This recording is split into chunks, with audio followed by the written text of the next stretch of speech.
কর্মফল শেষ হয়ে গেলে তার আর থাকার কোনো অধিকার থাকে না।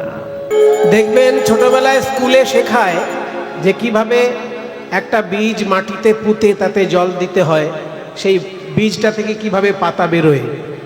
স্কুলে শেখায় না যে মাটিটাকে নরম করে ভিজিয়ে নিয়ে তার মধ্যে একটা বীজ, ছোলার দানা হতে পারে, মটরের দানা হতে পারে, এটা ছোলা বা মটরের দানা মাটিতে পুঁতে দেওয়া হলো, তাতে জল দেওয়া হলো।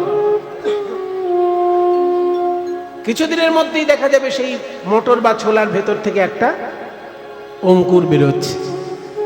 তবে হ্যাঁ, কোনো কোনো বীজের একসঙ্গে দুটো পাতা বেরোয়, আর কোনো কোনো বীজের একটা পাতা বেরোয়। যেটার একটা পাতা বেরোয় তাকে বলে একবীজপত্রী, আর যেটার দুটো পাতা বেরোয় তাকে বলে দ্বিবীজপত্রী উদ্ভিদ। তা প্রেম নামক যে প্রেমের একটা বিরাট বড় বৃক্ষ বাড়িতে লাগাবো, সেখান থেকে ফল পাবো, ফুল পাবো, ছায়া পাবো, অনেক কিছু পাবো। একটা গাছ লাগালে চারটে জিনিস পাওয়া যায়। গাছকে আমরা ঠিক ঠিক ভালোবাসতে পারি না, কারণ আমরা বাঙালি তো, আমরা বিনা প্রচেষ্টাতে অনেক গাছ পেয়ে গেছি আমাদের দেশে। মরুভূমির লোকেরা জানে গাছের জন্য কত শান্তি। আর বাংলায় রাস্তাঘাটে চলতে ফিরতে গাছ দেখা যায়, ওই জন্য গাছকে আমরা ঠিক ঠিক মর্যাদা দিতে পারিনি। একটা গাছ যদি লাগানো হয় তাতে শুধু একটা উপকার হয় না, চারটে উপকার হয়। গাছের ফল পাওয়া যেতে পারে, গাছের ফুল পাওয়া যেতে পারে, আবার গাছের পাতায় অক্সিজেন হয়, আবার গাছের নিচে গিয়ে দাঁড়ালে রোদ্দুর থেকে মুক্তি পাওয়া, ছায়া পাওয়া যায়। তাহলে ফল, ফুল, বাতাস এবং ছায়া, চারটে জিনিস পাওয়া যায়। একটা গাছ চারখানা উপকার করছে, অথচ আমরা নরাধম, হয় সেই গাছ কেটে ফেলছি, নয় গাছকে আমরা শূন্য করে দিচ্ছি। নিজের স্বার্থের জন্য গাছকে পৃথিবী থেকে বিদায় দিচ্ছি। তাই গাছ লাগানো হচ্ছে বিরাট বড় একটা পুণ্যের কাজ। আমাদের মুনি ঋষিরা বলেছেন যে গাছ হচ্ছে আমাদের অভিভাবক।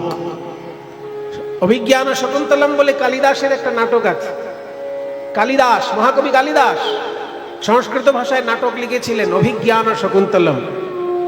সেখানে শকুন্তলা যখন বিদায় নিচ্ছে, তখন কণ্বমুনি শকুন্তলার পালক পিতা তিনি বলছেন যে হে বৃক্ষগণ, যে মেয়েটি আপনাদেরকে জল দিত, যে মেয়েটি আপনাদেরকে এত সুন্দর সেবা শুশ্রূষা করে বড় করেছিল, সেই মেয়েটি আজকে শ্বশুর বাড়ি যাচ্ছে।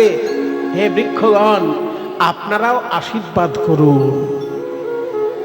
তাহলে বৃক্ষদেরকেও পরিবারের অভিভাবক হিসেবে চিন্তা করতে হয়। বৃক্ষ আমাদের সারা জীবন উপকার করে, আর আমরা তার শুধু অসম্মান করি। তাই বৃক্ষ থেকেই তো আমাদের সমস্ত ভক্তি লাভ হয়। তুলসী গাছ ছাড়া আপনার ভক্তি লাভ হবে? চন্দন গাছ ছাড়া আপনার ভক্তি লাভ হবে? ভক্তি লাভের সমস্ত উপকরণ বৃক্ষ থেকে আসে। সেই জন্য বৃক্ষকে চৈতন্যদেব বিরাট বড় সম্মান দিয়ে কি বললেন যে তররিব সহিষ্ণু না, গাছের থেকে শেখো সহ্য ক্ষমতা কিভাবে অর্জন করতে হয়। গাছ তোমার গুরু, গাছ তোমার মাস্টার মশাই, ওনার কাছ থেকে শেখো কিভাবে সহ্য ক্ষমতা অর্জন করতে হয়। শীতকালে আমরা কাঁথা গায়ে দিই, বর্ষাকালে ছাতা মাথায় দিই, আর গাছ শীতকালে কাঁথাও নেয় না, বর্ষায় ছাতাও নেয় না। তাই গাছ যদি করতে হয়, একটা বীজ লাগবে আগে। বীজ পুঁতলে বীজ থেকে একটা পাতা বেরোতে পারে, দুটো পাতা বেরোতে পারে। ঠিক তেমনি প্রেমরূপী বীজের দুটি পাতা, সুখ আর শান্তি। সুখ পাওয়া যায় শরীরে, শান্তি পাওয়া যায় মনে। সুখ পাওয়া যায় শরীরে। মনে করুন এসি গরমকালে আপনি একটা এসি ঘরে ঢুকলেন, গাটা যেন একদম জুড়িয়ে গেল। কিন্তু মনে করুন কারো যদি ছেলে মারা যায়, সে যদি এসি ঘরে গিয়ে বসে, তার গরম থেকে তাপটা না হয় সে কমবে, কিন্তু তার বুকের ভিতরে যে কষ্টটা হচ্ছে, সেটা কি ক্ষমতা আছে ওই এসির কমিয়ে দেবার? কিন্তু সেই লোকটি যদি ভক্ত হয়, সেই লোকটি যদি হরিনাম ভালোবাসে, কীর্তন ভালোবাসে, তাহলে সে একবার চিন্তা করবে যে আজকে আমার যেমন ছেলে মারা গেছে, শ্রীবাস পণ্ডিতের ওই রকম একদিন ছেলে মারা গেছিল। চৈতন্য মহাপ্রভু কীর্তন করছেন আর শ্রীবাসের ছেলে মারা গেছে। শ্রীবাস চৈতন্য মহাপ্রভুকে এত ভালোবাসে যে স্ত্রীকে গিয়ে বলল, তুমি কান্নাকাটি করো না, আমার মহাপ্রভুর কীর্তন শেষ হোক, মহাপ্রভু বাড়ি ফিরে যাক, তারপর তুমি কান্নাকাটি করো। যার ছেলে মারা গেছে সেই মা কি এই কথা শুনতে পারে? মায়ের মুখ থেকে তখন আপনি কান্নার আওয়াজ বেরিয়ে যাচ্ছে। তখন শ্রীবাস করলো কি, একটা কাপড়ের পুটলি নিয়ে স্ত্রীর মুখের মধ্যে গুজে দিল যাতে আওয়াজ না বেরোয়। ওদিকে মহাপ্রভু বলছেন, শ্রীবাস তোমার বাড়িতে কীর্তন করতে আসলে তো খুব আনন্দ হয়, আজকে কেন আনন্দ হচ্ছে না? চলো তো ঘরে গিয়ে দেখি। মহাপ্রভু নিজেই চললেন অন্দরমহলে, গিয়ে দেখে শ্রীবাসের স্ত্রী কান্নাকাটি করছেন আর কোলের কাছে মৃত ছেলে পড়ে আছে। নিমাইকে দেখে আরো ভাবাবেগ হলো শ্রীবাসের স্ত্রীর, মালিনী দেবীর। বলে, নিমাই তুমি কীর্তন করছো আর আমার ছেলে মারা গেল, তাহলে তোমার কীর্তনের কি ফল পেলাম আমি? এই কথা যখনই বলেছে তখন গৌর সুন্দর বলছেন, তুমি কি চাও মা? আমি চাই আমার এই মরা ছেলে উঠে আমাকে মা বলে ডাকুক। বলে, সেটা চাইছো তুমি? বলে, হ্যাঁ আমি ওটাই চাই। তোমার যদি হরিনামের কোনো ফল থাকে, মহিমা থাকে, এক্ষুনি আমাকে আমার মরা ছেলের সঙ্গে কথা বলা। তখন গৌর সুন্দর বললেন যে, তুমি চিন্তা করো না, আমি তাই চেষ্টা করছি। অলৌকিক ক্ষমতা বলে গৌর সুন্দর সেই মৃত ছেলের বুকে হাত বুলাতে লাগলেন আর বললেন, শ্রীবাসের স্ত্রীকে আমি মায়ের মতনই ভালোবাসি আর তোমাকে আমি ভাইয়ের মতনই ভালোবাসি। ভাই, একবার উঠে বসো তো, তোমার মায়ের সঙ্গে একবার কথা বলে যাও। আমি জানি তোমার জীবনের কর্মফল শেষ হয়েছে, তাই তুমি দেহত্যাগ করেছ, কিন্তু তোমার মা সেটা বুঝতে পারছেন না। একবার উঠে কথা বলো ভাই। যেই না বুকে হাত বোলাতে লাগলেন গৌর সুন্দর, অলৌকিক কৃপা বলে সেই মৃত ছেলে উঠে বসল। উঠে বসে মহাপ্রভুকে হাত জোড় করে বলছে, প্রভু আমি অনেক দূরে চলে গেছিলাম, আবার কষ্ট করে আমাকে এই শরীরে ফিরে আসতে হলো, আপনি আমাকে কেন ডাকলেন? গৌর সুন্দর বললেন, এই যে তোমার মা একটু তোমার সঙ্গে কথা বলতে চাইছে। ইনি আমার কোন মা? যেই বলেছে কোন মা, শ্রীবাসের স্ত্রী তখন বলছে, খোকা তুই আমাকে চিনতে পারছিস না? আমি তোর মা, মালিনী দেবী। তখন ছেলে হাত জোড় করে বলছে, মা আমার যতবার জন্ম হয়েছে ততবার একজন করে আমার মা হয়েছে। এই দেহত্যাগ করে যখন আমি বেরিয়ে যাচ্ছি তখন আমার সমস্ত জন্মের মায়েদের মুখগুলো মনে পড়ছে। কাজে তুমি যে কোন মা আমি প্রথমে বুঝতে পারছিলাম না। তুমি আমার এই জন্মের মা, তেমনি আগের জন্মে আমার আরেকজন মা ছিল, তার আগের জন্মে আরেকজন মা ছিল, আমি বহুবার মা পেয়েছি, তেমনি তোমাকেও এইবারে আমি মা হিসেবে পেয়েছি। আমার কর্মফল শেষ হয়েছে মা, এই শরীর ধারণ করে আর আমার থাকা সম্ভব নয়, তুমি আমাকে অনুমতি দাও, আমি বিদায় নিই। তখন মালিনী দেবী বললেন, তাহলে তুই আমার কোলে থেকে শান্তি পাবি না? বলে, না মা, কর্মফল শেষ হয়ে গেলে তার আর থাকার কোনো অধিকার থাকে না। যেমন যদি কেউ মিলিটারিতে চাকরি পায় তখন মিলিটারি কোয়ার্টার সে ব্যবহার করে, কিন্তু মিলিটারি চাকরি যখন তার শেষ হয়ে যায় ওই মিলিটারি কোয়ার্টার আর সে ব্যবহার করতে পারবে? তেমনি দেহটা একটা কোয়ার্টার, যতদিন আমাদের কর্ম ফল ততদিন এই দেহের মধ্যে থেকে ভোগ করা, কর্মফল শেষ হলে এই কোয়ার্টার ছেড়ে চলে যেতে হবে। এই তত্ত্ব যখন শ্রীবাসের স্ত্রী বুঝতে পারলেন তখন মাথায় হাত দিয়ে বললেন, বাবা আমি খুব কষ্ট, তুই খুব কষ্ট পেয়েছিস আমার জন্য এই শরীরে ফিরে আসতে, যাক আমাকে একবার মা বলে ডেকেছিস, এতেই আমার শান্তি। তুই আবার তোর ওই নিজের দেশে চলে যা বাবা, আবার নিজের দেশে চলে যা, তোকে কষ্ট করে এখানে আমার সামনে থাকতে হবে না। তখন শ্রীবাসের স্ত্রীর সামনে আবার সেই ছেলে ঢলে পড়ল। এই হচ্ছে মহাপ্রভুর জীবনের ঘটনা।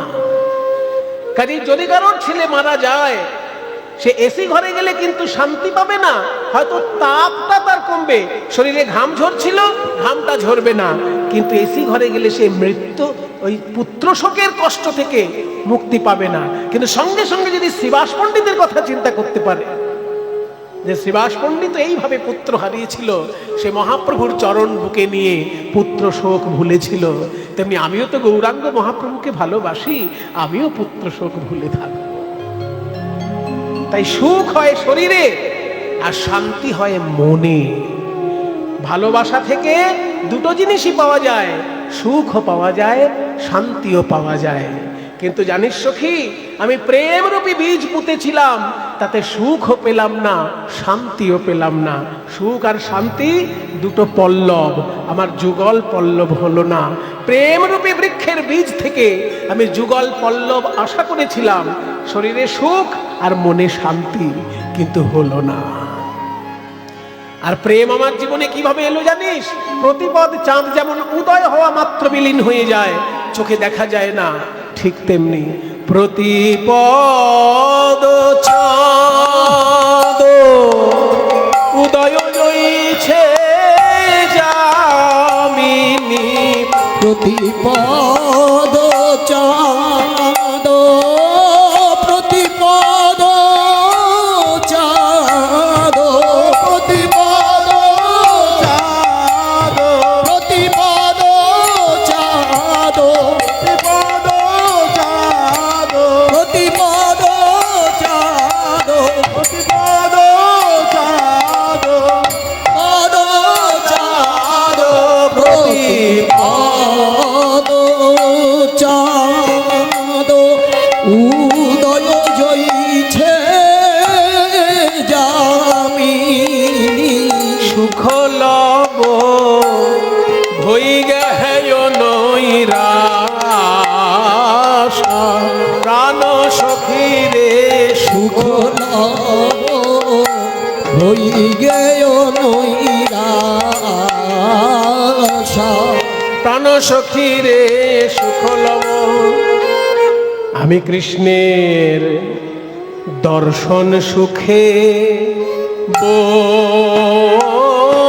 বঞ্চিত, দর্শন সুখে বঞ্চিত হলাম গো সখী, দর্শন সুখে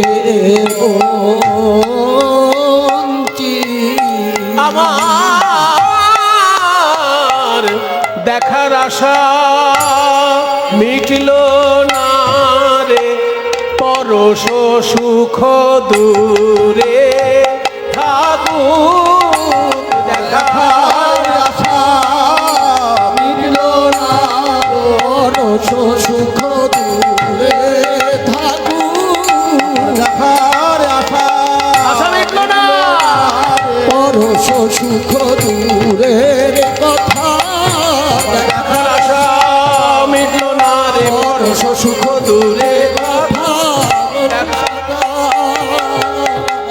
মিটিল না রে, না ভেল যুগল পলাশা, সখী রে কো কহ কো কহ কো কহ আও মাধাই রে, প্রাণ সখী রে কো কহ আও মাধাই,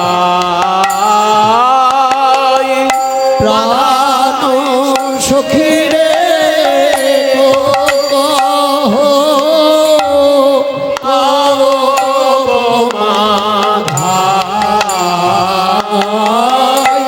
প্রাণ সখী রে বহুরা হলো বিছুরাই রে, প্রাণ সখী রে অবহুর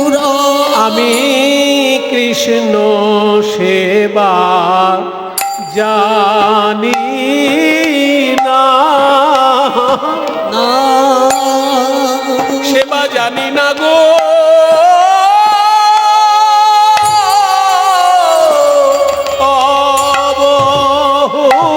আমি কৃষ্ণ সেবা জানি না,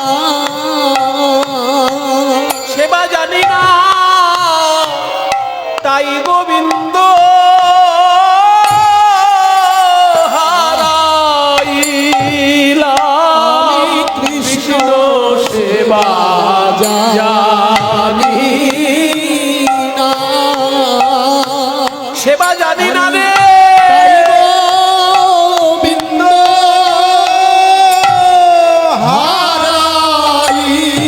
হারাইলাম। যে আদরে আদরে ফিরে গো, আমি তাই গোবিন্দ হারাইলাম। সে যে আদরে আদরে থাকে গো, তাই গোবিন্দ হারাইলাম।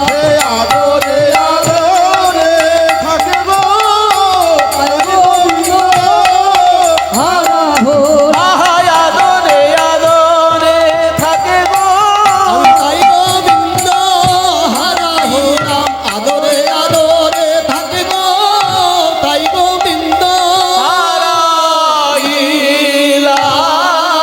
কৃষ্ণ সেবা জানি না, জানি না গো, অবহুরা হল বিছরাই গো। ও জানে চন্দ্র চকরিনী বঞ্চব, ও জানে চন্দ্র, ও জানে চন্দ্র, ও জানে চন্দ্র, ও জানে চন্দ্র, চকরিনী বঞ্চব, ও জানে চন্দ্র, চকরিনী বঞ্চব। আরে মাধবী মধু পশু মাধবী মধুপ সুজান, মাধবী মধুপ সুজান। অনুভবী কানু প্রীতি অনুমানিয়ে রে, অনুভবী কানু প্রীতি অনুমানিয়ে রে। অনুভবী কানু প্রীতি অনুমানিয়ে রে, সখী রে।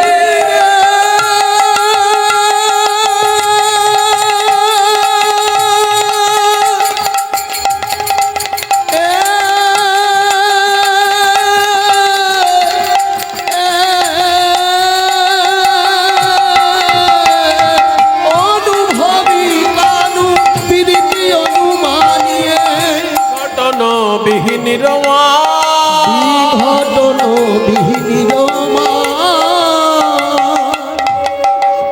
কথাগুলো গান গিয়ে বললাম তো, ওই জন্য হয়তো বোঝা গেল না।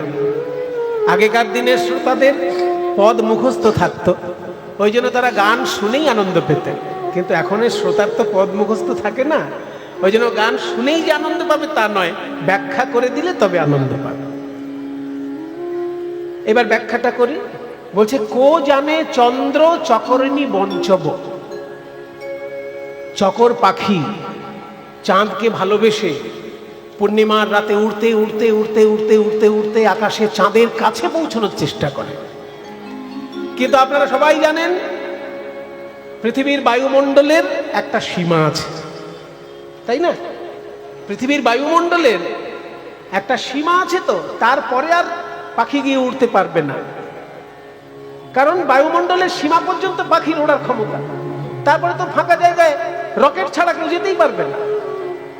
সেই জন্য পাখি গিয়ে কিন্তু ওই বায়ুমণ্ডল পার করে দিলে আর উড়তে পারবে না। সেই জন্য পৃথিবী থেকে কোনো চকর পাখি চাঁদকে ভালোবেসে চাঁদের চারিপাশে ঘুরবে বলে উড়তে উড়তে উড়তে উড়তে চাঁদের কাছে যাওয়ার চেষ্টা করে, যতদূর সম্ভব উড়ে যায়, তারপর আর যেতে পারে না। সেই উদাহরণ রাধারানী দিচ্ছেন যে চকর পাখিটা চাঁদকে ভালোবেসে উড়তে উড়তে উড়তে উড়তে তার কাছে চলে যাবার চেষ্টা করেছে, ওই চকর পাখি কোনোদিন যদি জানতো যে ওই চাঁদকে আমার ধরা সম্ভব নয়, তাহলে কি চকর পাখি অত কষ্ট করে উড়ে যেত?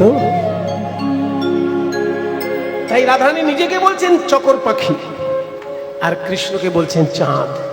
কে জানতো রে যে ওই চাঁদ এই চকর পাখিকে বঞ্চিত করে মথুরায় চলে যাবে আর কখনো বৃন্দাবনে আসবে না? কো জানে চন্দ্র চকরিণী বঞ্চব মাধবী মধুপ সুজান। মধু মানে ভ্রমর, মধু পান করে যে, মধু প মধুপ মানে ভ্রমর মধু পান করে, মৌমাছি মধু পান করে, ভ্রমরকে মধুপ বলা হয়। ভ্রমরের কি স্বভাব? না মধু পান করে সেই ফুলটা থেকে মধু টেনে নিয়ে ওই ফুলটার কাছে আর কখনো আসবে না। এবার নতুন কোন ফুলে যাবে যেখানে মধু আছে। তাই রাধারানী কৃষ্ণকে বলছেন ভ্রমর, মধুকর, আর নিজেকে বলছেন ফুল। যে আমার প্রেম মধু পান করে কৃষ্ণ যে উড়ে চলে যাবে মথুরায় আর কখনো আসবে না, এটা যদি আমি জানতাম তাহলে কি কৃষ্ণকে আমার কাছে আসতে দিতাম? সুজান, সুজান বলতে এখানে সুজন, সুজনের অভিনয় করে ওই ভ্রমর আমার কাছে এসেছিল, আমাকে ভালোবেসে চলে গেল মথুরায়, আর তো এলো না। মাধবী মধুপ সুজান, কো জানে চন্দ্র চকরিণী বঞ্চব মাধবী মধুপ সুজান। এইবার দেখুন মজার ব্যাপার হচ্ছে, এতক্ষণ যা বললো দুটোতেই কিন্তু কৃষ্ণকে নিন্দে করা হলো। যে কৃষ্ণ চাঁদের মতন চকরকে ঠকিয়েছে, চাঁদ যেমন চকরকে ঠকায় তেমনি আমায় ঠকিয়েছে, ভ্রমর যেমন ফুলকে ঠকায় তেমনি আমাকে ঠকিয়েছে। দুটোই তো কৃষ্ণকে উদ্দেশ্য করে নিন্দে করা হলো। এবারে পরক্ষণেই আবার কি কথা বলছে দেখুন। ভাবছে কৃষ্ণ চলে এসেছে, নিজের নিন্দে শুনে যদি চলে যায়, সেই জন্য আবার রাধারানী কথাটা ঘুরিয়ে দিচ্ছেন। পরের লাইনেই কথাটা ঘুরিয়ে দিচ্ছে যে না না না না, কৃষ্ণ চকরের, কৃষ্ণ চাঁদের মতোও নয় আর ভ্রমরের মতোও নয়। কৃষ্ণকে তো আমি ছোটবেলা থেকে দেখেছি, ওকে মন প্রাণ দিয়ে ভালোবেসেছি, ওকে আমি ভালো করে চিনি। ওর কখনো এরকম স্বভাব নয় যে আমাকে কষ্ট দিয়ে মথুরায় গিয়ে বসে থাকবে।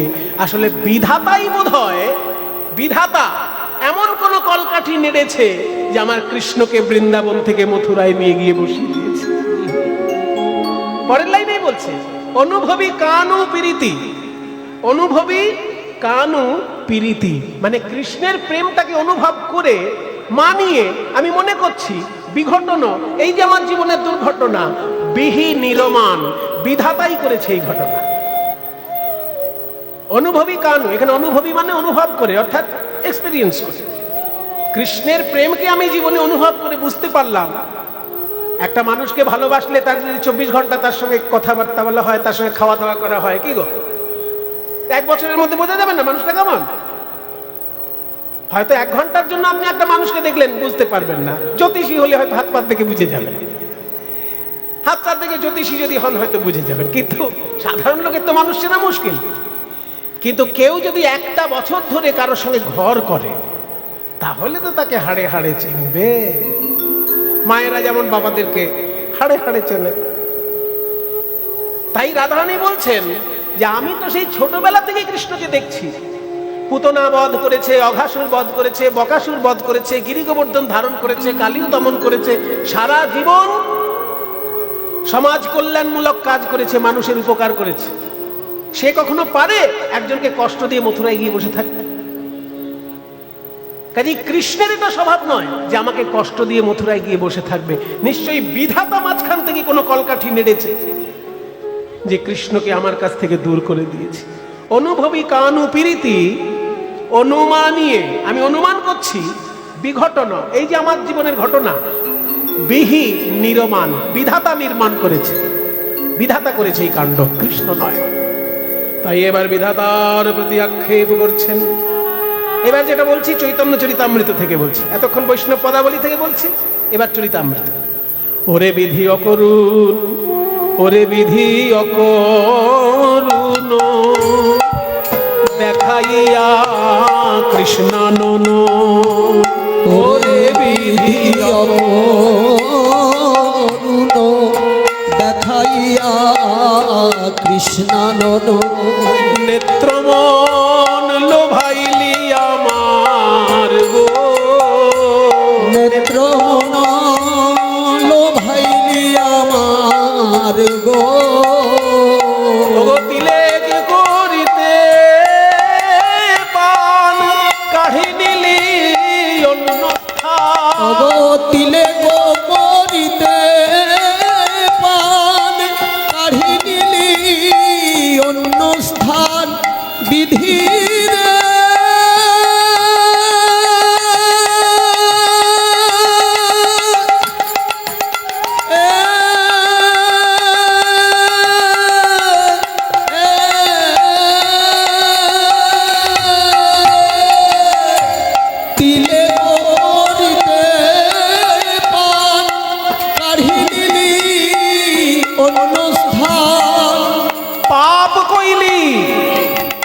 আমার কৃষ্ণকে যে আমার কাছ থেকে সরিয়ে নিয়ে মথুরায় নিয়ে গিয়ে বসিয়েছিস, পাপ করেছিস তুই।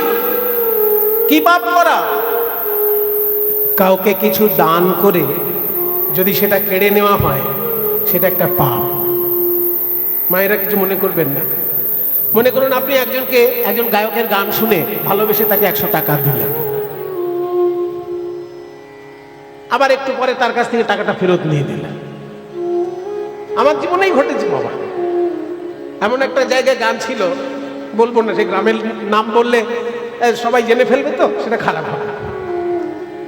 একটা গ্রামে গান করছি, একটা লোক, আজকের কথা বলছি না, প্রায় 35 বছর আগের গল্প বলছি। 35 বছর আগে 50 টাকার অনেক দাম ছিল। তখন একটা লোক ওরকম 50 টাকা ঝুলাতে ঝুলাতে আসরে আসছে। সুমন বাবুর কীর্তনে সন্তুষ্ট হইয়া এই 50টি টাকা আমি উপহার দিলাম, এই বলে দিল ঝুলিয়ে। না না, তারপর গান শোনার পর দেখি ওই লোকটা ঘুরে ফিরে এসেছে। সুমন বাবু, ওই যে 50 টাকাটা দিয়েছিলেন ওইটা ফেরত দেন। তাহলে এই আবার কি আপনি বললেন সন্তুষ্ট হইয়া, ঘুরিয়ে ফিরিয়ে কত কি করলেন। তো শুনুন, তখন গ্রামের লোককে দেখানোর জন্য দিয়েছিলাম, এখন তো আর গ্রামের লোক কেউ দেখতে পাচ্ছে না, এই সময় ফেরত দেন। ঠিক আছে, আপনি 5 টাকা রাখুন, 45 টাকা আমায় ফেরত দেন। তাহলে এইরকম লোক আমার জীবনে আমি দেখেছি। তাহলে কেউ যদি দান করার পর আবার কেড়ে নেয়, সেটা কিন্তু একটা পাপ। শাস্ত্রের ভাষায় এই পাপটাকে কি নাম দেওয়া হয়েছে? শাস্ত্রের ভাষায় এই পাপটাকে নাম দেওয়া হয়েছে দত্তাপহারী। দত্ত, দত্ত মানে যেটা দেওয়া হয়েছে, অপহারী মানে কেড়ে নেওয়া। দেবার পর আবার কেড়ে নেওয়া, এটা পাপ। একে বলে দত্তাপহারী পাপ। পাপ কইলি দত্ত অপহার রে, পাপ কইলি দত্ত অপহার।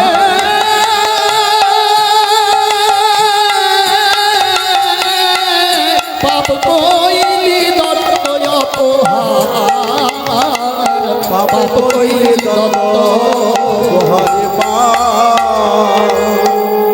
ওরে বিধি তোমার নিঠুর,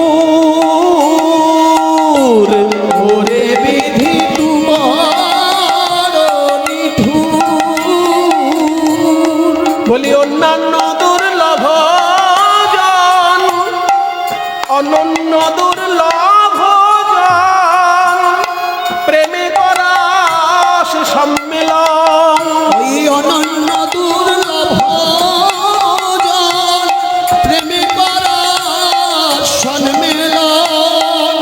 অকৃতার্থে কেন করিস দুর্গ, অকৃতার্থে কেন করিস দুর্গ। অকৃতার্থে কেন করিস গো। আমি যে গানগুলো গাইলাম চৈতন্য চরিতামৃত থেকে গাইলাম।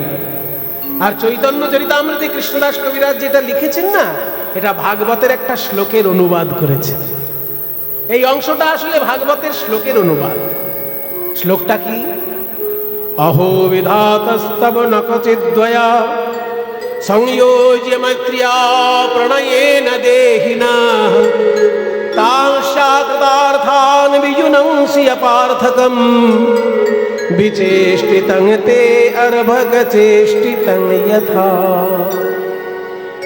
ভাগবতের এই শ্লোকের বঙ্গানুবাদ করছেন কৃষ্ণদাস কবিরাজ। ওরে বিধি তু বড় নিঠুর, অনন্য দুর্লভ জন। অনন্য দুর্লভ মানে আমার কাছে ও যেমন দুর্লভ, ওর কাছে আমিও তেমন দুর্লভ। এটা হলে একে বলে অনন্য দুর্লভ, মানে পরস্পরের প্রতি পরস্পর দুর্লভ। মনে করুন একজন চাকরি করে আমেরিকায়, একটা কোম্পানির মালিক, সিইও। একটা কোম্পানির সিইও, বিরাট বড় কোম্পানির মালিক, আমেরিকায় চাকরি করে। একটা ছেলে, আরেকটি মেয়ে ভারতবর্ষে চাকরি করে, সেও একটা বড় কোম্পানির মালিক। তাহলে দুজনের কাছে দুজন দুর্লভ হলো না? এমন তো নয় যে একজন হচ্ছে কোম্পানির মালিক বা ম্যানেজার, আর একজন হচ্ছে রিক্সাওয়ালা। রিক্সাওয়ালা হলে সে সুলভ হতো, রিক্সা চালানো বন্ধ করে বিয়ে করে চলে গেল আমেরিকায়, সেটা হয়ে গেল। কিন্তু সেটা তো নয়। ও যেমন দায়িত্বশীল, ও যেমন গুণবান রূপবান, এও তেমনি দায়িত্বশীলা রূপবতী গুণবতী। এও দুর্লভ, ও দুর্লভ। ওর কাছে এ দুর্লভ, এর কাছে ও দুর্লভ। এই পরস্পরের প্রতি পরস্পর দুর্লভ দুজন, তাদেরকে তুই এক জায়গায় করিস, আবার তাদের মনোবাসনা পূর্ণ হতে না হতেই তাদেরকে বিচ্ছিন্ন করে দিস। এই কাণ্ডটা তুই কেন করিস বিধাতা? অন্যান্য দুর্লভজন প্রেমে করাস সম্মেলন, আবার অকৃতার্থে কেন করিস দূর? অকৃতার্থে মানে মনোবাসনা পূর্ণ না হতে। কৃতার্থ মানে যার মনোবাসনা পূর্ণ হয়েছে, কৃতার্থ মানে মনোবাসনা পূর্ণ হয়েছে। আর অকৃতার্থ মানে যার মনোবাসনা পূর্ণ হলো না। দুর্লভ দুজনকে তুই এক জায়গায় করাচ্ছিস, আর তাদের মনোবাসনা পূর্ণ হতে না হতে তাদের বিচ্ছিন্ন করে দিস। কিন্তু ছেলে খেলা। ছেলে খেলা কেন না? একটা বাচ্চা ছেলে যেমন মাটির বর আর মাটির বউ, মাটির বর আর মাটির বউ নিয়ে পুতুল খেলা করছে। একটা মাটির বর, একটা মাটির বউ। মাটির বরটাকে ধরে মালা পরিয়ে দিচ্ছে মাটির বউয়ের গলায়, মাটির বউটাকে ধরিয়ে মালা পরিয়ে দিচ্ছে মাটির বরের গলায়। বিয়ে দিচ্ছে মাটির বর মাটির বউয়ের সঙ্গে, পুতুল তো পুতুল খেলা করছে। আর বিয়ের 5 মিনিট পরেই বরটাকে ধরে এরকম ঠুকে ভেঙে দিল। তাহলে একটা বাচ্চা ছেলে যেমন মাটির বর পুতুল খেলা করে, বিয়েও করালো, মালা বদল করিয়ে দিল, আবার 5 মিনিট পর বর ঠুকে ভেঙে দিল।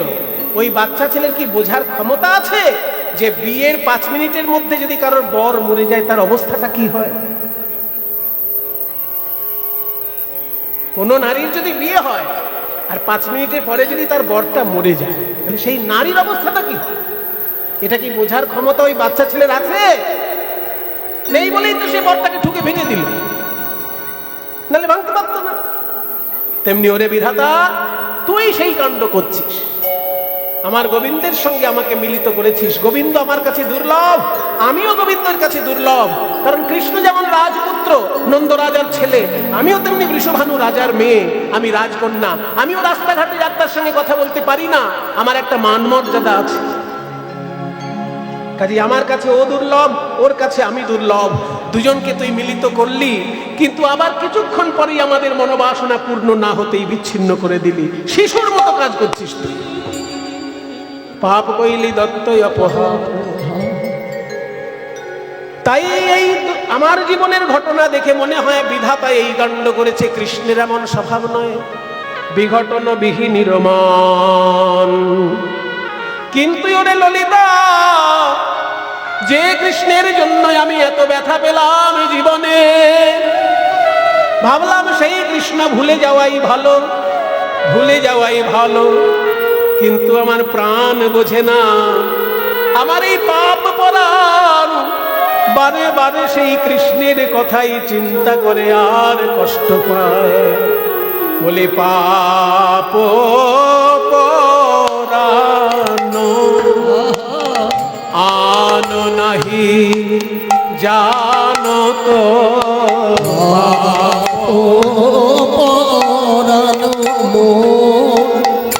আলো নাহি জানো তো, পাপ পরাণ বোঝে না রে, পাপ পরাণ বোঝে না রে।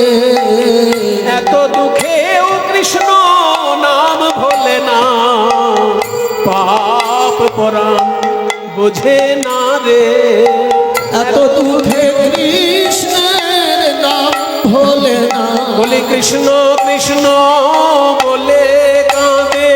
এত দুঃখেও কৃষ্ণ নাম ভোলে না, কৃষ্ণ কৃষ্ণ বলে কাঁদে। এত দুঃখে কৃষ্ণ নাম ভোলে না, পাপ পরাণ বোঝে না রে। কানু কানু করি ঝুর রে, কানু কানু করি ঝুর রে।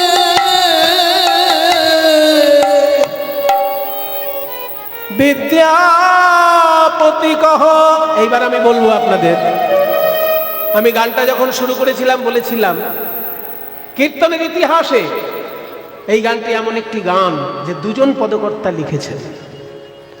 একজনের জন্ম মহাপ্রভুর আগে, একজনের জন্ম মহাপ্রভুর পরে, প্রায় 150 বছরের ডিফারেন্স দুজন পদকর্তার মধ্যে। একজন শুরু করেছেন, একজন সম্পূর্ণ করেছেন। এই পদটি শুরু করেছিলেন কে? না, মিথিলার সর্বশ্রেষ্ঠ কবি বিদ্যাপতি। বিদ্যাপতির পদাবলী চৈতন্য মহাপ্রভুর বড় প্রিয় ছিল, তিনি এই পদটি শুরু করেছিলেন।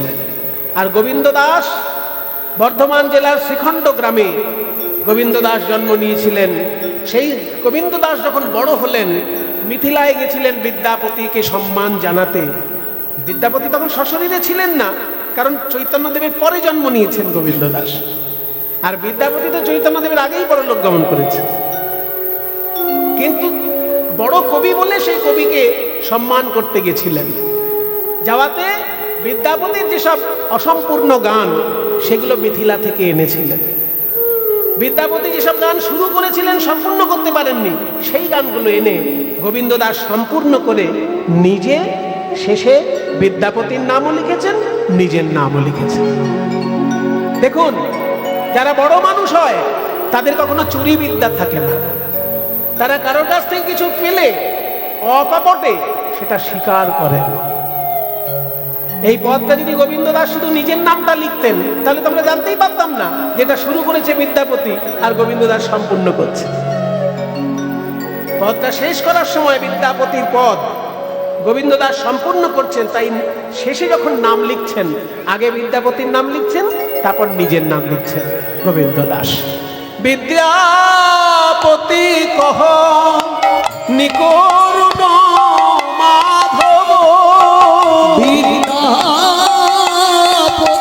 কহ নিকরুণ মাধব, গোবিন্দ দাস রসপুর ওগো রাধারানী, গোবিন্দ দাস রসপুর গোবিনোদিনী। বিদ্যাপতি কহ নিকরুণ মাধব গোবিন্দ দাস রসপুর। এই কথাটির দুটি মানে আছে।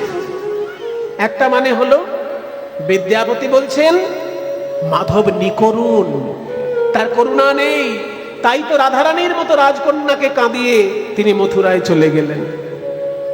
বিদ্যাপতি কহ নিকরুণ মাধব।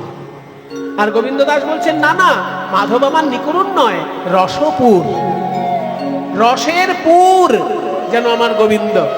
তাই বিরহ রস আস্বাদন করার জন্য তিনি মথুরায় গেছেন। কেউ কাউকে ভালোবাসে কি না কি করে জানা যাবে? তার সামনে থাকলে না তার আড়ালে থাকলে? মায়েরাই বলো, কেউ কাউকে ভালোবাসলে কি করে বোঝা যাবে? হ্যাঁ, আড়ালে থাকলে বোঝা যাবে যে আমায় কি করে ভালোবাসে। ছেলে যদি সারাক্ষণ সামনে ঘুরঘুর ঘুরঘুর ঘুরঘুর ঘুরঘুর করে, তাহলে ছেলেকে ভালোবাসেন কিনা বোঝা যাবে না। ছেলে যদি কখনো হোস্টেলে গিয়ে পড়ে, যে বছরে একবার ভর্তি করে দিয়েছেন, 1 বছর পর ছেলেকে দেখতে পাবেন, তখন দেখবেন মনের ভিতরটা কেমন করছে ছেলের জন্য। 1 বছর পর ছেলেকে দেখতে পাবেন, সারা বছর ছেলের মুখ দেখতে পাবেন না, এমন স্কুলে ভর্তি করেছেন। তখন দেখবেন বুকের ভিতরটা ছেলের জন্য হু হু হু হু করছে। ওই জন্য সামনে থাকলে ভালোবাসা বোঝা যায় না, আড়ালে থাকলে ভালোবাসাটা বোঝা যায়। তাই গোবিন্দ আমার রাধারানীর প্রেমটা কতটা গভীর এইটা বোঝার জন্য আড়ালে থাকছে। বিদ্যাপতি কহ নিকরুণ মাধব গোবিন্দ দাস রসপুর। বিদ্যাপতি বলছেন মাধব নিকরুণ, কিন্তু গোবিন্দ দাস বলছেন না না, উনি রসপুর, উনি রস আস্বাদন করার জন্য, বিরহ রস আস্বাদন করার জন্য রাধারানীকে আড়ালে রেখে নিজে মথুরায় বসে আছে। এটা একটা মানে। আর একটা মানে হচ্ছে, আর একটা গভীর মানে আছে, সেটা হলো যে বিদ্যাপতি কহ নিকরুণ মাধব। বিদ্যাপতি বলছেন যে মাধব নিকরুণ হতে পারে, কিন্তু গোবিন্দ দাস রসপুর, কিন্তু গোবিন্দের দাস যারা তারা কখনো নিকরুণ হয় না, তারা রসপুর। এটা আর একটা মানে হলো। তাই এই পদের শেষ অংশটা দুটো মানে। বিদ্যাপতি কহ নিকরুণ মাধব, বিদ্যাপতি কহ নিকরুণ মাধব, গোবিন্দ দাস রসপুর ও গো বিনোদিনী, গোবিন্দ দাস রসপুর ও বিনোদিনী, তারা রসে সাগরে সাঁতার দেয় গো, তারা রস সাগরে সাঁতার দেয় গো, তারা রসের সাগরে ভাসে, তারা রসের সাগরে ভাসে, আমার গোবিন্দের দাস যারা, তারা রসের সাগরে ভাসে, আমার গোবিন্দের দাস যারা, সে যে রসিকেন্দ্র চূড়ামণি, গোবিন্দের দাস ওই রসিকের চূড়ামণি, আমার গোবিন্দের দাস যারা, রসের সাগরে ভাসে, গোবিন্দ দাস রসপুর রাধে বিনোদিনী। তাই বলি সখিরে আমি বোধহয় বেশি দিন বাঁচব না, যদি আমি মরে যাই তোরা কি করবি জানিস, মরিব মরিব সখী, আমি নিশ্চয় মরিব, আমি মরিব মরিব সখী, সখী রে মরিব মরিব, সখী রে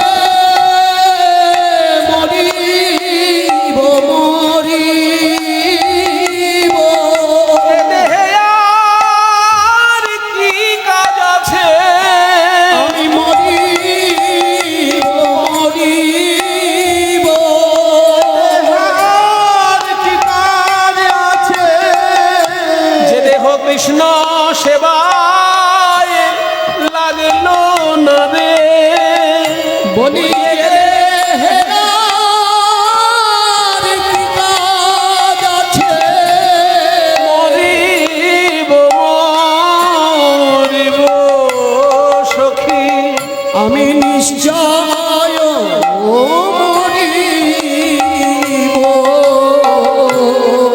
এই মাত্র দুঃখ আমার কানো হেন গুণ নিধি, কারে দিয়ে যাব,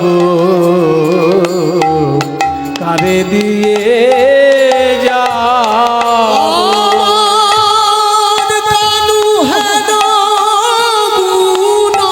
গুণনিধি, কারে দিয়ে যাব,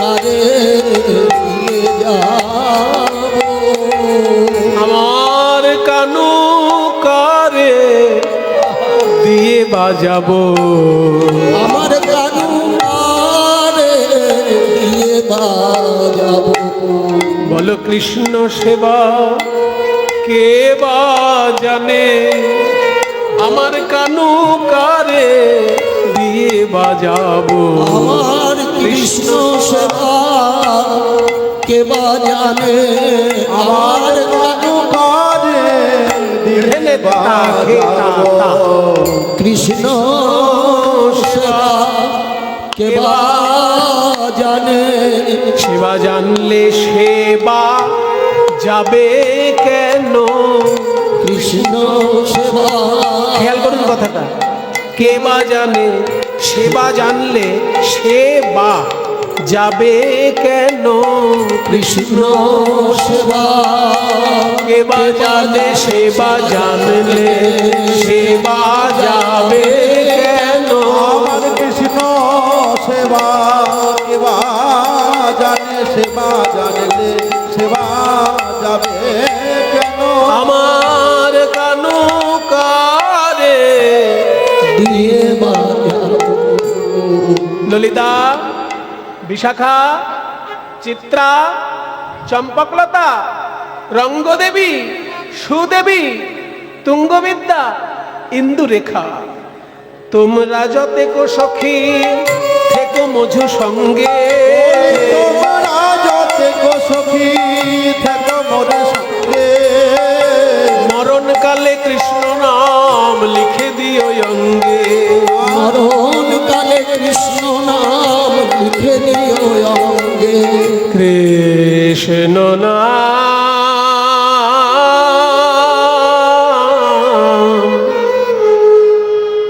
লিখে দিও অঙ্গে।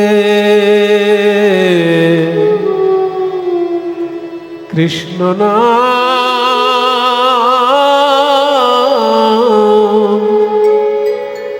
লিখে দিও অঙ্গে।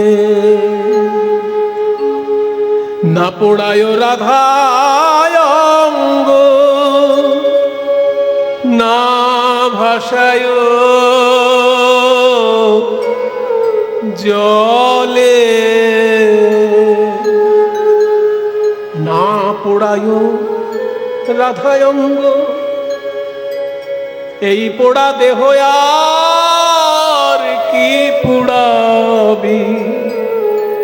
কৃষ্ণ বিরহানলে পুড়ে মলাম, এই পোড়া দেহ আর কি পুড়াবি। না পোড়ায় রাধায় অঙ্গ, না ভাষায় জলে, এই ভাষা দেহ কি ভাষাবি।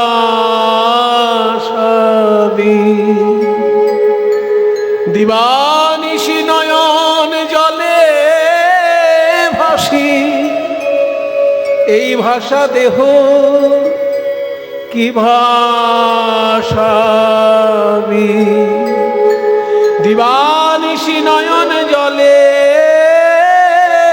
ভাসি, হা কৃষ্ণ বলে কেঁদে কেঁদে দিবানিশি নয়ন জলে ভাসি, হা কৃষ্ণ বলে কেঁদে কেঁদে দিবানিশি নয়ন জলে ভাসি। এই ভাষা ভাষাতে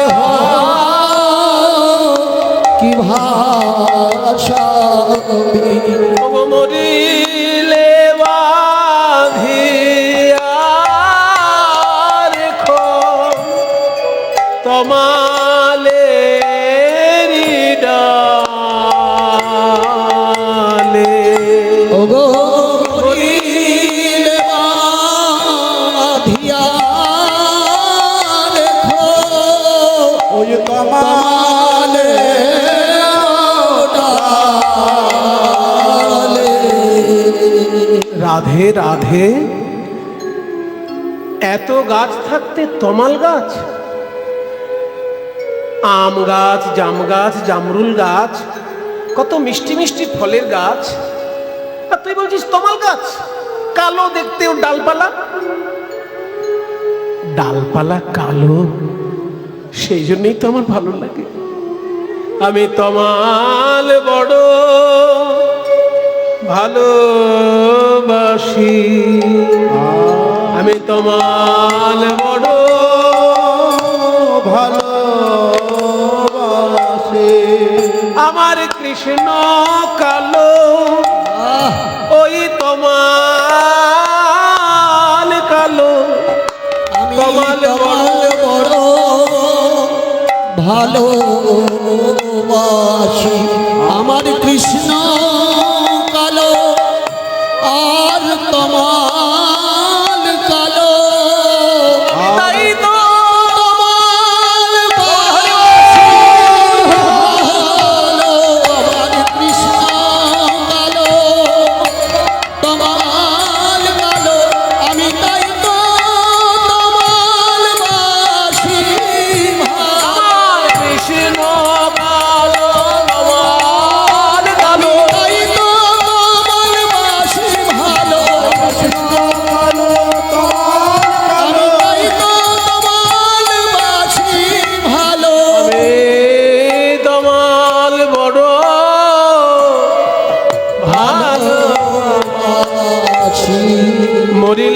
সাজাইয়া রেখো তমালের ডালে। বলছে গাছে তো অনেক পাখি এসে বসে, আর পাখিদের একটা স্বভাব আছে, মৃতদেহ দেখলে তারা ভক্ষণ করে। তো যদি কোনো পাখি এসে তোর শরীরটা ঠুকরে ঠুকরে খায়, আমাদের কষ্ট হবে বাবা। পাখিদের মধ্যে কাক, কাক বেশি ভালোবাসে মৃতদেহ, তাই কাককে আমি বলে যাই, ওরে কাক সর্বঙ্গ খেয়ে রে কাক, না রাখিও বাকি, কিন্তু কৃষ্ণ দর্শন লাগি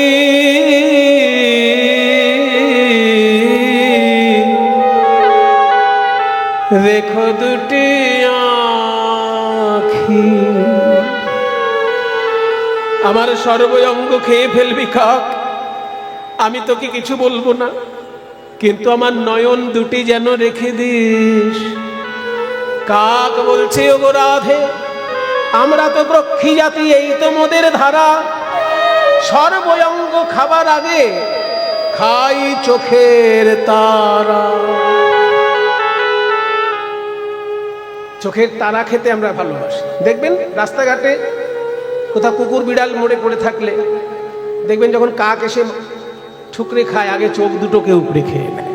এটা আমাদের স্বভাব। রাধারানী বলছেন, ওরে কাক, ওই যদি তোদের স্বভাব হয় তাহলে আমিও বলছি শোন, ওই পচা মাংস থেকে সুস্বাদু খাবার যদি তোরা পাস তাহলে তো আর কিছু খাবি না।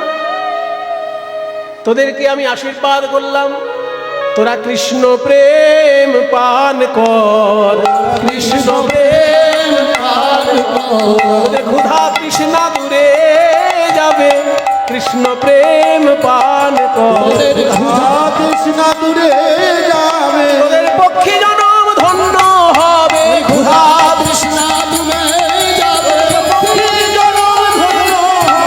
ক্ষুধা তৃষ্ণা দূরে যাবে, কৃষ্ণ প্রেম পান কর। সমস্ত পক্ষী জাতি কৃষ্ণ প্রেম ধনে ধনী হয়ে গেল বৃন্দাবনে। এইবার রাধারানীর শেষ অবস্থা আরো এগিয়ে এলো। কহিতে কহিতে কথা মুরচিত ভেল, ধাই সহচরীগণ কোর পরে নীল। রাধারানী কেঁদে বলছেন, ওগো প্রাণনাথ গোবিন্দ, এখন তুমি কোথায়, কোথায় তুমি? আবার যে শেষ দশা এসে গেছে গো, কোথায় তুমি? শেষ দশার কি কি লক্ষণ? চোখটা স্থির হয়ে যাবে, নাক দিয়ে নিঃশ্বাস বইবে না, আর নাড়ির স্পন্দন চলবে না। রাধারানীর শেষ দশা এসে গেছে। গোবিন্দকে ডাকছেন, একবার দেখা দিয়ে যাও। কনন্দ কুল চন্দ্রমা, কশিখী চন্দ্রিকালঙ্কৃতি,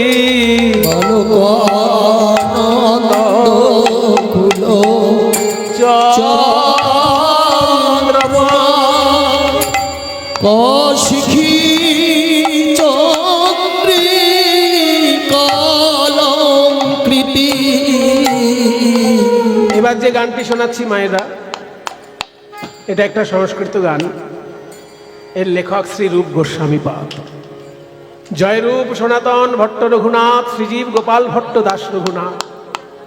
হ্যাঁ, এই ছয় গোসাইয়ের করি চরণ বন্দন, যাহা হইতে বিঘ্ন নাশ অভীষ্ট পূরণ। এই ছয় গোসাই যবে করুণা করিবে, ব্রজে রাধা কৃষ্ণ সেবা অবশ্য পাইবে। তাই ছয় গোস্বামীর মধ্যে রূপ গোস্বামীর নাম প্রথমে, তার লেখা এই গান। প্রণাম করুন তার উদ্দেশ্যে। ক খে টা ঝা তা গির গির গির গির গির গির গির গির গির ধি তা ধি না তে তে তে তে। কনন্দ কুল চন্দ্রমা, বলো বলো কোনা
কোথায় সেই ময়ূরের পালক? কমন্দ্র মুরলী রব, কোথায় সেই গম্ভীর মুরলীর ধ্বনি? কনু সুরেন্দ্র নীল দ্যুতি, ইন্দ্রনীল মণির মতো সেই দ্যুতি কই? কমন্দ্র মুরলী রব, কোন সুরেন্দ্র নীল দ্যুতি, রাস রস তাণ্ডবী, সখী জীব রক্ষৌষধি, রাস রস তাণ্ডবী। ওই দেখে এখনো রাস মঞ্চ আছে, রাস মঞ্চ আছে, আমার রাস বিহারী চলে গেছে এখন। দাদুর গুরু দাদুর গুরু দাদুর দাদুর দাদুর দাদুর গুরু দাদুর গুরু দাদুর দাদুর দাদুর দাদুর গুরু দাদুর গুরু দাদুর দাদুর দাদুর রাস মঞ্চ আছে, রাস বিহারী চলে গেছে, রাস মঞ্চ আছে, রাস বিহারী চলে গেছে। রস তাণ্ডবী সখী জীব রক্ষৌষধি, সে যে নিধির মম সুহৃদ তব হাবত হন্ত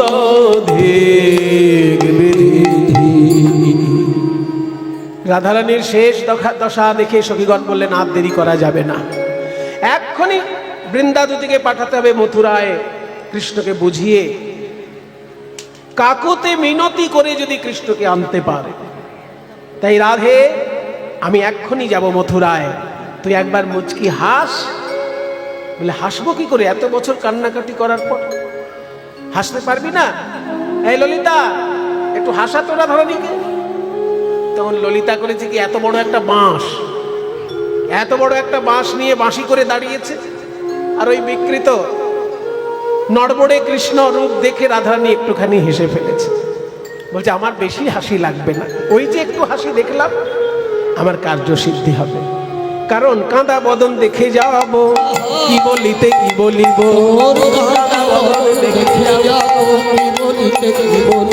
তেমন করে হাসো দেখি, একবার তেমন করে হাসধনি, তেমন করে হাসধনি, এমন করে হাসো দেখি, বধুর বাবে যেমন হেসেছিলে তেমন করে হাসধনি, বামে যেমন হেসেছিলে, ওই নিভৃত বিলাস বাবে যেমন হেসেছিলে বিভিন্ন বিলাস কুঞ্জে, বাবে যেমন হেসেছিলে তেমন করে হাসধনি।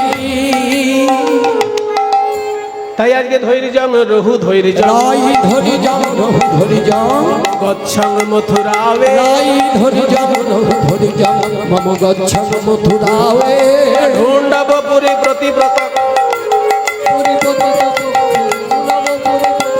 দিয়া ঢুণ্ডব পুরী প্রতি প্রত্যক্ষে যাহা দর্শন পাওয়ে, ভদ্রং অতি ভদ্রা, ভদ্রং অতি ভদ্রা, ভদ্রং অতি ভদ্রা, ভদ্রায়তি ভদ্র, শীঘ্রং কুরু গমনা, ভদ্রং অতি ভদ্রা, শীঘ্রং কুরু গমনা, ভদ্রং অতি ভদ্রা, শীঘ্রং কুরু গমনা, ভদ্রায়তি ভদ্র, শীঘ্রমগতি গমনা, অবিলম্বনে মথুরা নগরে প্রবেশ করল ভ্রমণা, অবিলম্বনে মথুরা নগরে প্রবেশ করল ভ্রমণা, আর অবিলম্বনে মথুরা নগরে প্রবেশ করল ভ্রমণা।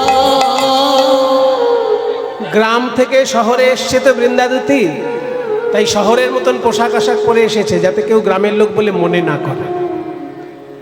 কিন্তু গ্রামের লোক যদি প্রথম শহরে আসে বাবা, তাকে দেখলেই বোঝা যায়। শহরের পোশাক পরে আসলেও তাকে দেখলে বোঝা যায়। কেন বলুন তো? এই যে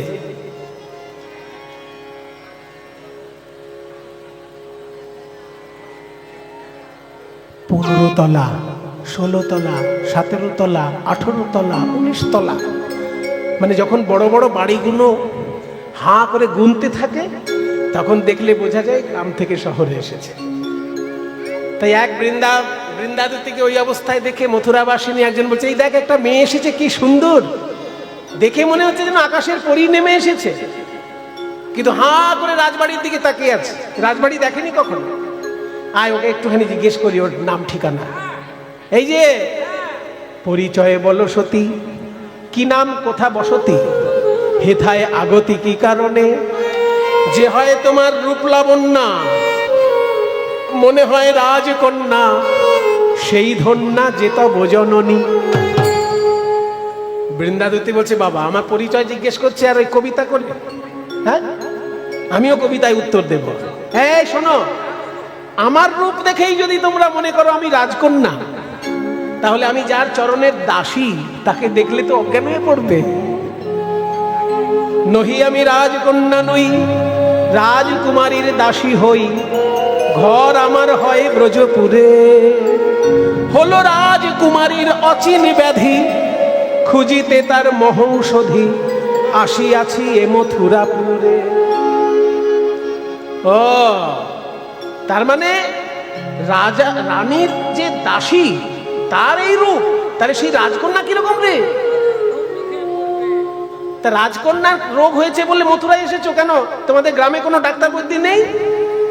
বলে গ্রামে আছে, তবে এমন বৈদ্য আমাদের গ্রামে নেই যে রাজা হয়েও লোকের ফোড়া ফাটিয়ে বেড়ায়।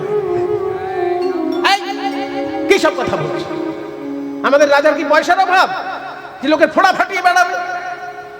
বলে তোমাদের রাজা যদি বৈদ্য না হবে তাহলে কুবজার কুঁজ কে সারালো? ওই কুবজার কুঁজকে সারালো, কুবজার কুঁজ কে সারালো? কুবজার কুঁজকে সারালো, পূজার কুঁজকে সারালো, ওই রাজা যদি বৈদ্য না হয় কুবজার কুঁজকে সারালো, রাজা যদি বৈদ্য না হয় পূজার কুঁজকে সারালো।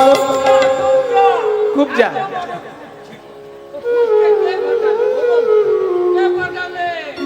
হাত বুলিয়ে দিল আর পতাকার ফোলা চলে গেল। মথুরাবাসিনী বলছে, এই মেয়েটা আমাদের একদম ঘরের খবর জানে, একে বেশি ঘাটানোর দরকার নেই। হ্যাঁ, চুপ! অতই যদি জানবে তো রাজবাড়িতে যাওয়া কি অত সহজ? 7খানা দরজা পেরিয়ে রাজবাড়ি যেতে হয়, আর 7খানা দরজায় সংস্কৃত ভাষায় ইন্টারভিউ নেবে। এখনকার দিনে যেমন ইংরেজি ভাষায় ইন্টারভিউ হয়, সেই যুগে সংস্কৃত ভাষায় ইন্টারভিউ হতো। কিনতে নামো, কুতো আয়াতা, কিনতে পিতুর নামো, এরকম জিজ্ঞেস করবে সংস্কৃতে। তখন কি হবে? বৃন্দাবতী বলছে, আমার অত জ্ঞান দরকার নেই, আমি এমন একটা মন্ত্র জানি, এইখানে বসে মন্ত্র বলে দেবো, রাজা বেরিয়ে আসবে রাজবাড়ি থেকে।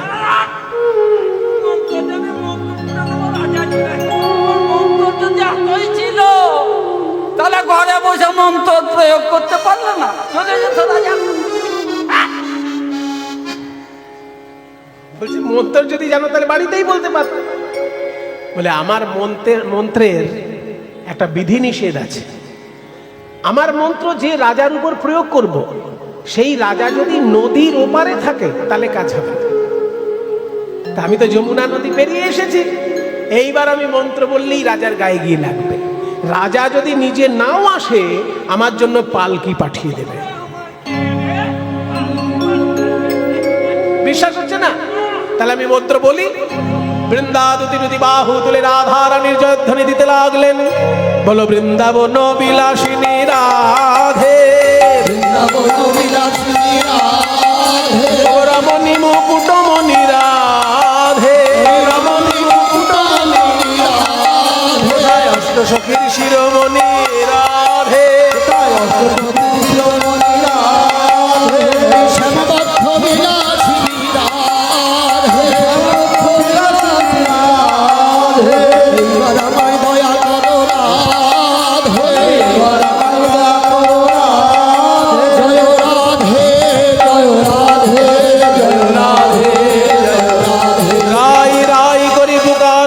সহচরী শুনি চমকিত, শ্যামরায় হৃদয় নাথ বাত শুনি কাতর তরিত হৃদতিরে সুধায়। দারোয়ান, সোনার পালকি নিয়ে যাও, যাচ্ছি। যে রমণী রাধা নাম গাইছে মথুরার পথে তাকে সসম্মানে রাজপ্রাসাদে নিয়ে এসো। সোনার পালকি যখন বৃন্দাবতীর সামনে এসে দাঁড়িয়েছে, মথুরার মেয়েগুলো তো অবাক, যে রাধা রাধা বলে নাচলো আর সোনার পালকি। এবার আমরাও বলবো, আমরাও জয় রাধে জয় রাধে, আমরাও বলবো, জয় রাধে জয় রাধে, আমরাও বলবো জয় রাধে জয় রাধে, যখনই বিপদে পড়বো জয় রাধে জয় রাধে, যখন বিপদে পড়বো জয় রাধে জয় রাধে, যখন বিপদে পড়বো জয় রাধে জয় রাধে, আমরাও বলবো। দ্বারকার রাজসভায় আপনাকে স্বাগত জানাই। কে আপনি রমণী? মথুরার পথে পথে রাধা নাম গাইছেন, কি আপনার পরিচয়, কি আপনার প্রয়োজন? মহারাজ, আপনার প্রশ্ন অনেক, আমার উত্তর একটাই, আমি সব ভুলে গেছি। হ্যাঁ, আপনি কি পাগল? সাবধান, আমাকে উন্মাদিনী বলবেন না, আমি যথেষ্ট মেধাবিনী এবং বুদ্ধিমতী। আপনার এই মথুরায় পা রাখার সঙ্গে সঙ্গে আমি আগের সব কথা ভুলে গেলাম। এটা মথুরার দোষ বলবো না, গুণ বলবো না, বৈশিষ্ট্য বলতে পারি। অপূর্ব ক্ষমতা মথুরার, যেখানে কেউ আসলেই সে আগের কথা ভুলে যাবে। না জানিয়ে মথুরার অপূর্ব ক্ষমতা, না জানিয়ে মথুরার কি অপূর্ব ক্ষমতা, যে এখানে আসে সে ভোলে পূর্ব কথা, আর যে এখানে আসে সে ভোলে পূর্ব কথা। আমি এখানে একা নই, আমি এখানে একা নই, আমার মতো আরো আছে। বলবো মহারাজ, আমার মতো আরো আছে, যে আগের কথা ভুলে গেছে। আমার মতো আরো আছে, আগের কথা ভুলে গেছে, আমার মতো আরো আছে, আমি এখানে একা নই, যে এখানে আসে সে ভোলে পূর্ব কথা। আপনাকে আঙুল দিয়ে দেখাতে হবে না যে আপনার মতো আরো কে এখানে আছে। আপনি শুধু এইটুকু মুখে বলুন এখানে কেন এসেছে। এসেছি বিচার চাইতে। বিচার, সবার বিচার যেখানে শেষ, আমার বিচার সেখানে শুরু। বলুন আপনার সমস্যা কি? মহারাজ শুধাইলেন যখন বলতে হবে, আমাদের যিনি রাজকন্যা তার নাম রাধারানী, তিনি কদম বনে ঘুরতে ঘুরতে একটি পাখি ধরেছিলেন। পাখিটার নাম শ্যাম, শুকো পাখি। শুকো পাখি মানে টিয়া পাখি।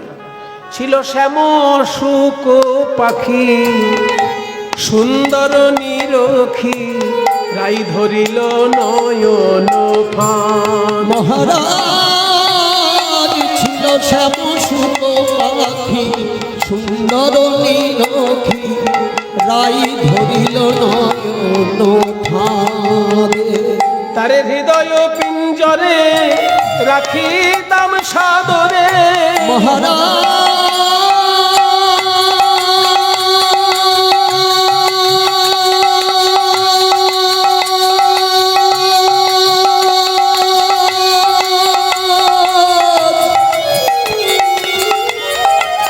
ওহে মহারাজ,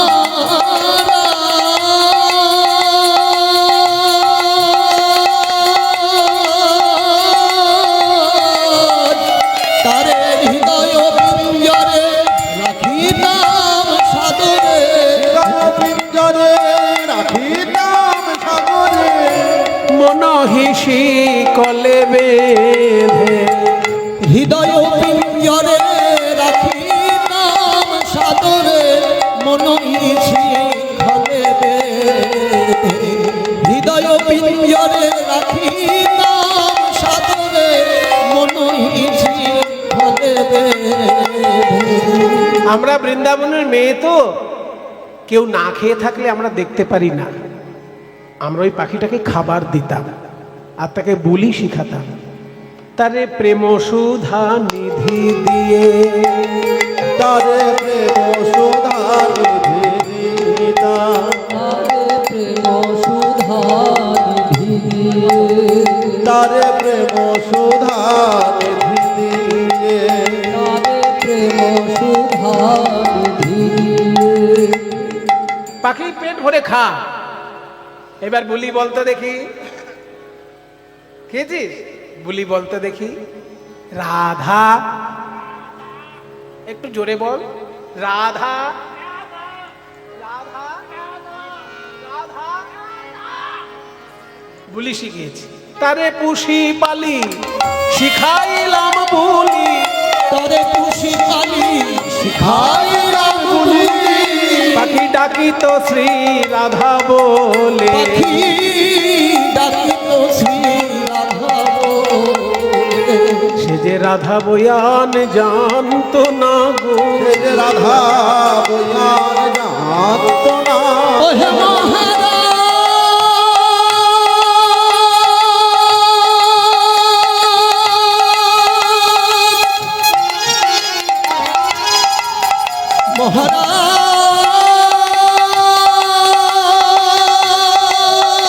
ঠিক আছে ঠিক আছে ঠিক আছে ঠিক আছে, অত কান্নাকাটির জায়গা এটা নয়। এটা রাজসভা, এখানে চোখের জলের দাম নেই, এখানে প্রমাণ, সাক্ষী, এইগুলোর দাম বেশি। তোমরা যে সমস্যা বলেছো আমি বুঝে গিয়েছি। একটা পাখি পুষেছো, তাকে খাবার দিয়েছো, তাকে বুলি শিখিয়েছো, তো এইসব গল্প এখানে শুনে কি লাভ? সমস্যাটা বলো। সমস্যাটা এবার বলছি। আমরা যে এত কষ্ট করে জঙ্গলের জঙ্গলি পাখিটাকে ভদ্রস্থ করলাম, আর সেই পাখি একদিন কি করলো জানেন? ছি! পাখি হয়ে অবিশ্বাসী কাটিয়া পাখি হয়ে অবিশ্বাসী কাটিয়া খুশি হয়ে অবিশ্বাসী, এসেছে পলায়ে, এসেছে মথুরাপুরে, পাখি হয়ে অবিশ্বাসী কাটিয়া খুশি পলাই এসেছে পুরে। গান করিতে পাইনু জানিতে কুবজা রেখেছে ধরে, আমরা সন্ধান করিতে পাইলু জানিতে কুবজা রেখেছে ধরে। খোঁজ খবর নিয়ে দেখলাম রাধারানীর পোষা পাখি মথুরার রানী কুবজা ধরে রেখেছে। তাই আমি এসেছি বিচার চাইতে। আপনার ধন করিতে প্রার্থনা, আপনার ধন করিতে প্রার্থনা, তাই পাঠাইল মোরে, আপনার ধন করিতে প্রার্থনা, রাই পাঠাইল মোরে। তবু তজ বিজে গলা ধরে দিজে, তবু তজ বিজে পেতে পারে কি না পারে, ওই গদাধর দিজে তব তজি দিজে পেতে পারে কি না পারে। ও দয়াল বিচার করো, এবার বিচারপতি বিচার করো, বিচারপতি বিচার করো। রাই পাবে না কুবজা পাবে, কুবজা পাবে না রাই পাবে, রাই পাবে না কুবজা পাবে, কুবজা না রাই। আচ্ছা আচ্ছা, এইবার মূল সমস্যাটা বোঝা গিয়েছে। একজনের পোষা পাখি আর একজন কুড়িয়ে পেয়েছে, কে পাখিটা পাবে, তাই তো? এবার বিচার করছি, শোনো। মথুরার দণ্ডবিধি অনুযায়ী রাজা উগ্রসেনের আনুগত্যে আমি কৃষ্ণচন্দ্র বিচার করে দিচ্ছি। আইনের বই উল্টাতে হয় না?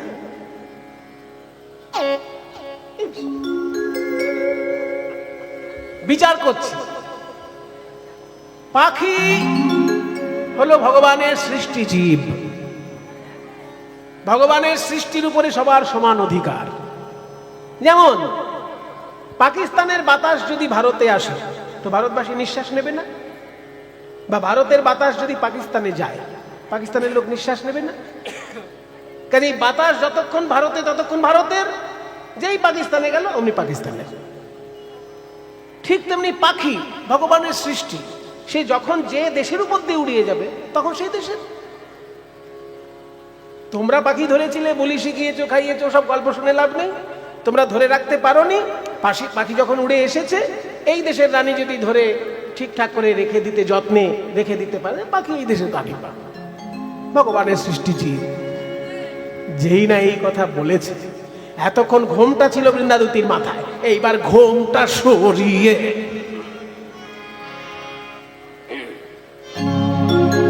ঠিক ঠিক ঠিক তোরে রে কালিয়া, ঠিক ঠিক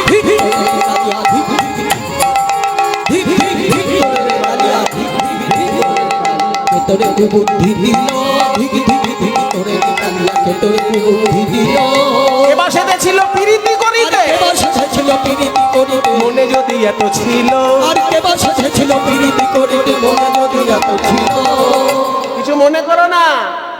মুনি ঋষিরা বলে তুমি নাকি এককালে মাছ হয়েছিলে, তো যেসব মাছ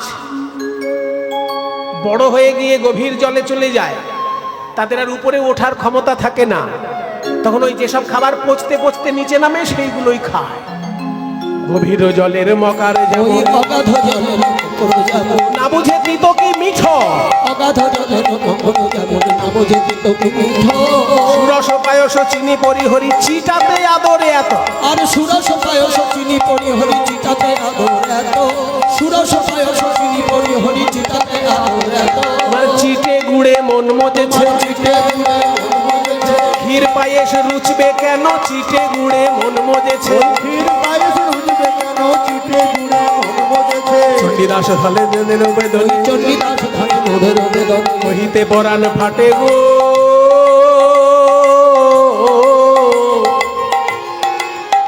ওদিকে সোনার প্রতিমা ধুলায় গড়া গড়ি, আর এদিকে কুবজা বসেছে খাটে। আর সোনার প্রতিমা ধুলাই গড়াগড়ি কুবজা বসে খাটে এই খাটে কি কুবজা খাটে, এই খাটে কি কুবজা খাটে যে খাটে রাধারানী খাটে সেই খাটে কি কুবজা খাটে। খাটে রাধারানী থাকে সেই খাটে কি কুবজা থাকে যে খাটে রাধারানী খাটে সেই খাটে কি কুবজা খাটে।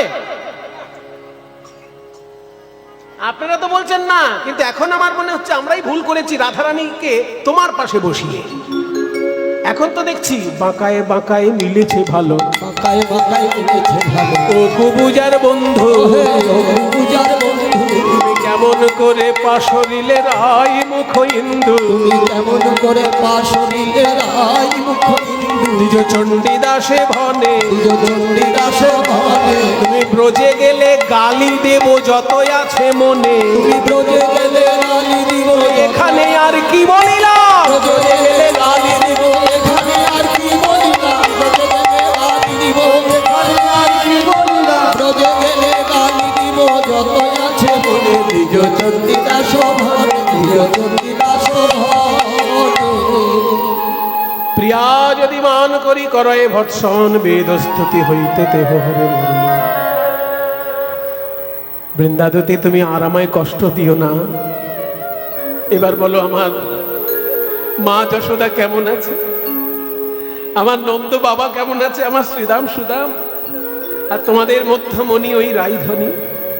শেষ কথা নিবেদন করি, একবার ব্রজে চলো ব্রজেশ্বর দিনে দুয়ের তরে, একবার চলো ব্রজেশ্বর দিনের দুয়ের তরে তোমার মন মানে তো থাকবে সেথায়, নইলে এসো ফিরে। তোমার মন মানে তো থাকবে সেথায় নইলে এসো ফিরে তোমার নন্দ পিতা জেলেছে চিতা প্রাণতে জীবার তরে, তোমার নন্দ পিতা জেলেছেন চিতা প্রাণ ত্যাগী মানতারে তোমার মাতা নন্দ রানী ওরে গোপাল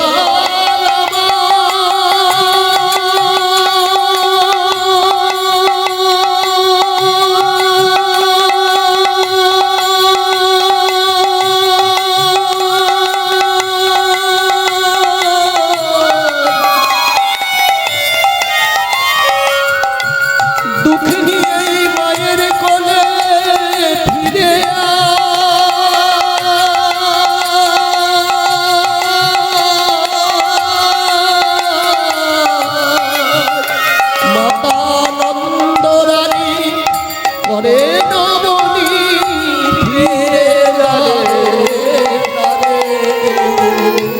শ্রীধাম সখা পটেতে আঁকা তোমার মূরতি করে পাকা পাকা ফল লইয়া বনে ভাই বানাই খারে খারে। এবার কুবজারানি বলছে তোমাদের মথুরায় বৃন্দাবনে বড় ধুলো, রাজা কি করে যাবে? যদি বলো শ্যাম চলিতে চরণ ধুলায় ধূসর হবে। ওই ব্রজ গোপীর নয়ন জলে চরণ ধুয়াইবে। নয়ন কুম্ভ ভরে রেখেছে, নয়ন কুম্ভ ভরে রেখে তোমার শ্রীচরণে ঢালবে বলে নয়ন কুম্ভ ভরে রেখেছে। তোমার শ্রীচরণে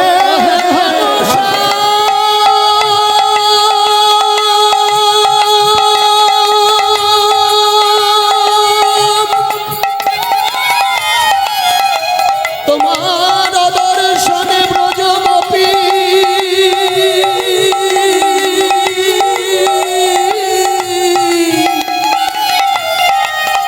তাদের নয়ন কুম্ভ ভরে রেখেছে।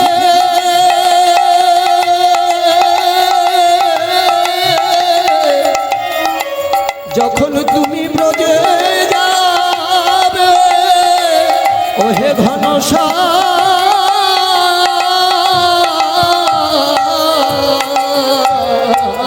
যদি বলো শ্যাম যমুনায়ু যান কেমনে পার হবে। ওই ব্রজ গোপীর দেহ ভালাই পার করিয়া নিবে।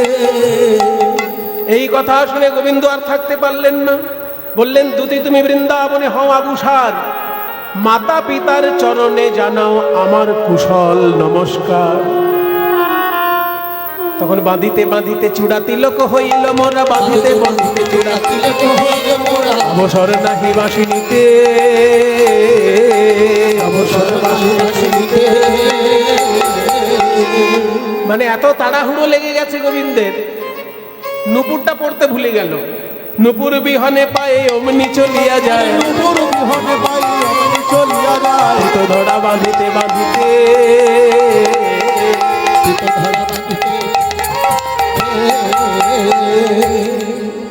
কোথায় যে পা ফেলছে তার ঠিক নেই। ননি যিনি সুকোমল দুখানি চরণ তল, পড়ে নাহি কোঠা হো, কোথা পড়ে নাই কোঠা হো। যেন দয়া করি চাতকীর পিপাসা করিতে দূর, দয়া করি চাতকীর পিপাসা করিতে দূর। হায় যেন নব জল ধরে, ভাই যেন নব জল ধরে। গোবিন্দের ত্বরান্বিত গতি দেখে মনে হয় যেন কালো মেঘ ছুটে চলেছে, ছুটে চলেছে। চাতকীর পিয়াস দূর করিতে মেঘ ছুটে চলেছে। আই চাতকের পিয়াস দূর করিতে কালো মেঘ ছুটে চলেছে। সে রাধার ঠাবে আসি উপনীত সেই সে রাধার ধাম আছে উপনীত সারা। বিরোহিণী জিউ হেন বাসে, গোবিন্দ দাসতে কয়ে মৃত তরু মঞ্জর, ষড় ঋতু বসন্ত প্রকাশে, প্রাণ গোবিন্দের চাঁদ বদন দর্শন করে আনন্দিত হৃদয়ে রায় ধ্বনি বলে উঠলেন, বহুদিন পরে বধুয়া এলে, আর দেখা না হইতো পরানো গেলে,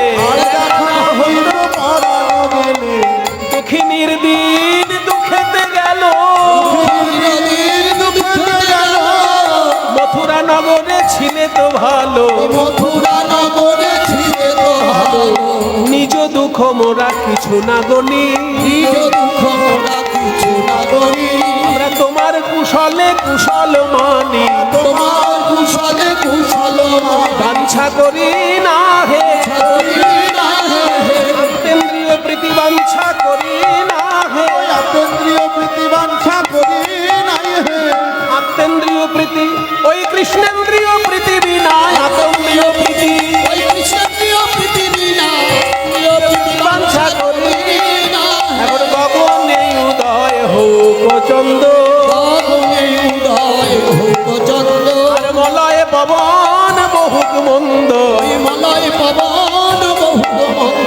কোকিলায় আসিয়া করুক গান করে রে ওরে কোকিল কোকিলা গান করে রে আমার সোনার মধু ঘরে এলো ওরে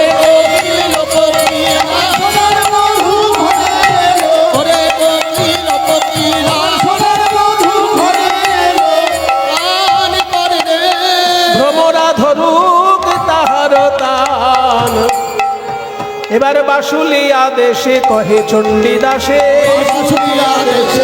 চণ্ডীদাসে দুঃখ দূরে গেল সুখ বিলাসে সুখ বিলাসে আবার তেমন হলো গো যেমন ছিল ব্রজ তেমন হলো গো যেমন ছিল সদা প্রেমানন্দে পরিপূর্ণ যেমন ছিল জয় রাধে রাধে রাধা গোবিন্দ বলো